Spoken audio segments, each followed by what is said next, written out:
प्यास से तड़फे, धूप से झुलसे परिंदे दूर क्षितिज में तलाशते हैं ठंडी छांव के संदूर।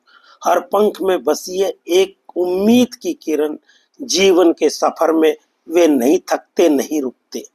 सूखी नदियां, बंजर भूमि और तपती धूप, फिर भी उड़ान जारी है, न रुकने वाली धूप।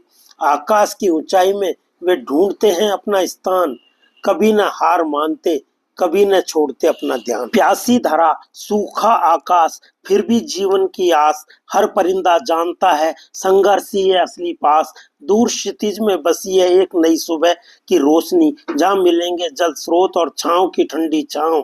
तो उड़ते रहो परिंदों अपनी मंजिल की ओर, प्यास और धूप से लड़ते हुए बढ़ते रहो और, क्योंकि हर कठिनाई के बाद मिलती है राहत की बयार और हर संघर्ष के बाद खिलता है जीवन का प्यार। यही है जीवन का संघर्ष।